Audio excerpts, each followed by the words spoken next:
iPhone ကင်မရာကိုဓာတ်ပုံရိုက်ဖို့အတွက်တသက်ပဲလို့ထင်နေတော့လားဓာတ်ပုံရိုက်တာအပြင်ကိုမှနောက်ထပ်အသုံးဝင်တဲ့ဘယ်လို feature တွေပါလဲဆိုတာကိုဒီနေ့ဗီဒီယိုလေးမှာပြပြပေးသွားပါမယ်ဗီဒီယိုလေးမစခင်မှာတော့user guide by uni ရဲ့ Facebook page ကို follow လေးလုပ် like လေးနှိပ်ပြီးသွားပြီဆိုရင်တော့ share ပေးသွားပါအောင်နော် TikTok channel လေးကိုလည်း follow လေးလုပ်ပြီးသွားပြီဆိုလို့ရှိရင်တော့အသေးလေးပေးဖို့မမေ့ပါနဲ့ user guide by uni ရဲ့ YouTube channel ကို subscribe လုပ်ပြီးသွားပြီဆိုရင်အခုလိုနည်းပညာဗီဒီယိုတွေကိုမလွတ်တမ်းကြည့်လို့ရအောင်ဘေးကခေါင်းလောင်းလေးကိုလည်းနှိပ်သွားပေးပါဦးဒါဆိုရင်တော့ဗီဒီယိုလေးစလိုက်ရအောင် other language တွေဘာရေးထားလဲသိချင်နေဆိုလို့ရှိရင်အရင်ကလို Google Translate ဖွင့်နေကြမလို့တော့ပါဘူး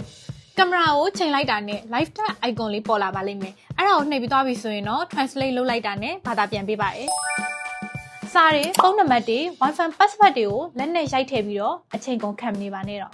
ကင်မရာကိုစာသားပေါ်ချိန်လိုက်တာနဲ့ text icon လေးပေါ်လာပါလိမ့်မယ်copy နှိပ်ပြီးသွားပြီဆိုရင်တော့ကိုလိုတဲ့နေရာမှာ paste လုပ်လိုက်အောင်ပါပဲမြန်လဲမြန်နဲ့မှားလဲမမှားတော့ဓာတ်ပုံရိုက်နေနဲ့ short video အတိုလေးချက်ချင်းရိုက်ချင်နေဆိုလို့ရှိရင်မူပြောင်းနေစရာမလိုပဲနဲ့ shutter ခလုတ်ကိုဖိထားလိုက်ရုံပါပဲQR code တွေ့ပြီဆိုလို့ရှိရင်လည်း app တွေရှာမနေပါနဲ့ကင်မရာသာဖွင့်ချိန်လိုက်ချက်ချင်းလင်းပေါ်လာပါလိမ့်မယ်